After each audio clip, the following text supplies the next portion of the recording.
आहे. मोठमोठे प्रकल्प नाशिकमध्ये येत आहे. मी नाशिक दत्तक घेतलं होतं, पण मी ते अद्यापही सोडले नाही. नाशिकचा विकास करणार आहे. नाही ना, तुम्ही सोडलं नाही, सोडू पण नका.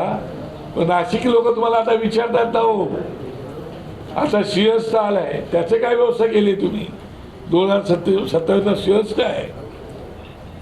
या ठिकाणी असणारे प्रकल्प सगळे उद्ध्वस्त झाले. उत्तम प्रकारचे प्रकल्प आणलेले उद्ध्वस्त केले आणि परत आता नवीन प्रकल्प होते ते तुम्हाला टिकवता आले नाही. ते पहिले टिकवा ना आणि त्यात नवीन भर घाला. लोकांना रोजगारी कशी मिळेल त्याच्यावर विचार करा. 90,000 कोटी रुपये कंत्राटदारांचे तुम्ही दिलेले नाही, त्यातली लोक आत्महत्या करायच्या मार्गाला लागलेले आहेत. काही दिवसांनी आपले शिक्षक संघटनेची लोक काही बसले ते सुद्धा त्या मार्गाला जातील. जबाबदार कोण? मुख्यमंत्री हे राज्याचे पालक असतात.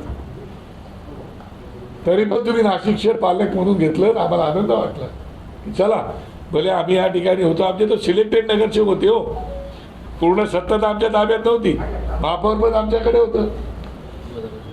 सांगली कमिटी अमुक तुम्ही वाटपात गेलेल्या होत्या, तरी सुद्धा राजसाहेबांनी इकडे उत्तम प्रकारचं काम केलं होतं. ते उत्तम प्रकारचं काम जरी टिकवलं असतं ना, तरी आज आम्ही त्यांचे कौतुक केलं असतं. ते बोटॅनिकल गार्डन उद्ध्वस्त झालं, तो गोदावरी तिकडे आपण उभं केलं होतं. काय काय नव्हतं उभं केलं या ठिकाणी. बाळासाहेबांचं शस्त्रकाम केलं होतं. ते आपण काय राहिलं ते आम्हाला दाखवा ना. ते काही इंडिव्हिज्युअल आमच्या स्वतःसाठी गेलो होतं आम्ही. नाशिक शहराची ओळख, नाशिक ही संतांची भूमी आहे. श्रीरामप्रभूंच्या चरण स्पर्शाने पावन झालेली भूमी आहे. आणि अशा भूमीमध्ये मला वाटतं निदान काहीतरी करण्याची आवश्यकता आहे. सर पण